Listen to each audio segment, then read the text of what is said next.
Welcome back. We have been talking about parallel structure, and we had just gotten through discussing making sure that our verbs are parallel with our verbs. We talked about putting verbs, say, in simple past tense, matching all of our verbs in simple past tense. I worked, studied, and was watching television now becomes I worked, studied, and watched television. And we talked about adding our modal verbs and our linking verbs are kind of accessory verbs to sentences to make verb phrases as well. And so we have I was working, was studying, and was watching television. I want to focus a little bit more on the verbs because while you most certainly have this option, and this is the option that I would default to personally, we can also treat the was right here as part of our stem with our first sentence. So this is also perfectly valid. You could write I was watching, studying, and what was that first verb? Working last night. And I know I got the verbs out of order, and so the sentence doesn't quite match this first sentence up here. But you get the idea that if we want to use a verb phrase, we most certainly, because the verb was matches up with watching, studying, and working, we can segment that part out and treat that as part of our stem. Because now there is the implied I was watching, I was studying, and I was working last night. Because it is implied and it applies to all, we can segue this first part out, we can segment it out and make it part of our stem of our sentence and just focus on these verbs right here. Furthermore, I just want to give you a few more examples of our verbs because verbs are such tricky parts of the English language anyway. It doesn't hurt to have a little bit extra practice and a few more examples seeing them in action. What happens if the verbs that you want to make parallel are irregular verbs, or if you want to mix irregular and regular verbs, right? What if we're writing in the past tense again, but we want to write ran and danced and laughed? Here we have two simple past tense verbs that are regular verbs, but ran, the root of ran is run. This is an irregular verb. What do we do here? Well, the good news is that regardless of whether a verb is regular or irregular, whether it conjugates regularly or irregularly, the only thing that you have to worry about in regards to making this verb parallel with the other verbs is making sure that it is simple or not simple, right?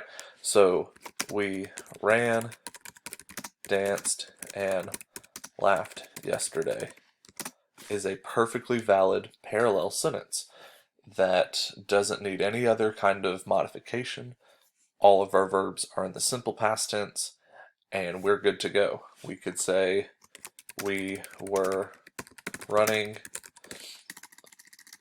dancing, and laughing yesterday. And once again, we have a full verb phrase, and these are all in parallel structure because once again, we have a past progressive. Now, not all of our verbs have to be in past progressive.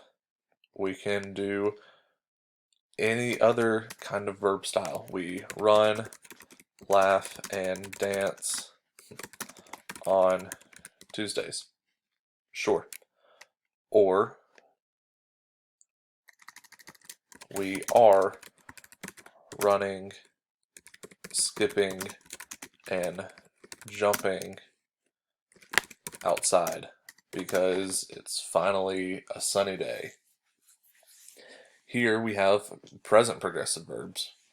And so, by all means, we don't have to just stick with the past tense. I know that we've been defaulting to the past tense, and your book likes to use past tense a lot, but that's just because, again, oftentimes we just kind of default to the past tense.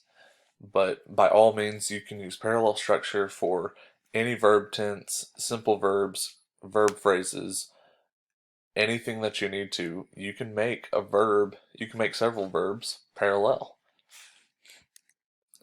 Now, moving forward, after discussing our verbs with verbs and our nouns with nouns, I want to discuss how you can make phrases parallel. This portion is by far the trickiest of them all. Nouns with nouns is very easy to make sure that you've matched up. Verbs with verbs, though it took a little bit of working through, it makes sense, right? Make sure that all of your simple verbs are simple. Make sure that all of your verb phrases are in the appropriate, the same verb phrases. But overall phrases with phrases, this one's a little different. Let's first look at the example that your book gives. This weekend, we can go to the mountains or walking in the park. Alright, this is a little bit different than the one that your book gave. I changed up the word order a little bit, but it's the same idea. I think in your book it's we can go to the beach or walking in the mountains, but it's all the same. Now, separately, both of these sentences are fine. This weekend, we can go to the mountains. Or, this weekend, we can go walking in the park. Go walking is perfectly fine. It is a perfectly valid phrase. Go to the mountains. Of course, this is a prepositional phrase. We're good to go. Phrase, however, walking in the park is a participial phrase. Now, just like what we've done with our verbs and with our nouns, we might have to play around with our word order or our specific wording to make these parallel, because we cannot make a prepositional phrase parallel to a participial phrase just as is. So, like the others, we have a couple of options. We could write, this weekend we can go to the mountains, or, very simply, to the park. Or we can write, this weekend we can go hiking in the mountains or walking in the park. In both of these sentences, we have changed our phrases to match to be either preposition to prepositions or participles, go hiking versus an understood go, walking in the park. Again, just like how we discussed with our verbs earlier, the I was watching, studying, and working last night with participial phrases, the go here acts as our stem. And so we have go hiking and then an understood go walking right here in the park. But the big ticket item that we're looking for is making sure that we have prepositional phrases matched up to prepositional phrases or participial phrases matched up to participial phrases. Now, regarding that, when it comes to matching up our prepositional phrases, what you do not have to make sure,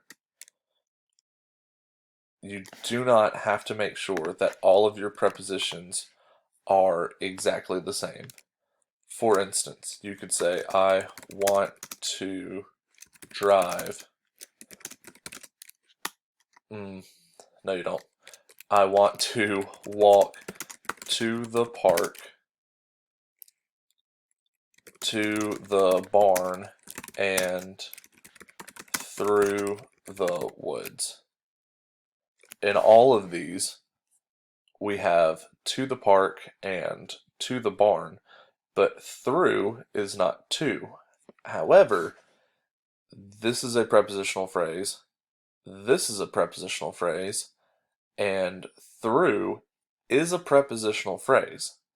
Therefore, writing this is a perfectly parallel sentence. We have prepositional phrase, and prepositional phrase.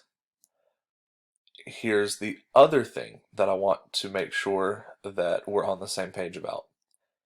Just as we did with our verb phrase, with our linking verb was, right? We just turned it into I was watching, studying, and working, and we made was a stem. And just like we did with the participial phrase with go, if all of the items in your prepositional phrase start with the same preposition, you can consider that preposition part of your stem. Therefore, you most certainly can have I want to go to the park, to the library, and to the woods. Or you can just simply write, I want to go to the park, the library, and the woods. By all means, because this is the same preposition that counts for all of these, to the park, to the library, and to the woods, you can just consider this part of your stem, and now what you've done is you've shifted from making your phrases parallel to your nouns parallel. Do you see how they all kind of mesh together? Here we are talking about making sure our phrase is parallel, and in doing so, we've shifted it and turned our nouns parallel. Just like how at the very beginning, when we talked about nouns with nouns, we turned our nouns matching up with the nouns into verbs matching up with verbs. I enjoy playing basketball more than playing video games. So by all means, all of our different ways to make things parallel kind of begin to mesh together, right? Instead of just worrying about how am I going to make my nouns parallel, or how am I going to make my verbs parallel, or how in the world am I going to make my phrases parallel, if you work to make sure that one style is parallel, chances are you're going to stumble into making sure all of them are parallel. And so I hope this is a good base of making sure that our sentences are parallel. And we're not quite done. We still have a little bit more to discuss, but this is the most difficult part of the lesson on parallel structure to master. And so if we can focus on making sure our nouns are parallel, our verbs are parallel, and our phrases are parallel, then the rest of this chapter will be an absolute breeze. And so we're going to go ahead and stop our video here. That way we don't run into the other videos, and if there's something that you're still not quite sure of on making sure your nouns, your verbs, and your phrases are parallel, then you can just sort through these first two videos, and you don't have to worry about making sure that you're skipping around in another video when we're talking about comparisons or pairs and lists or other ways. So we're going to go ahead and cut this video right here, and we will move on to the next one.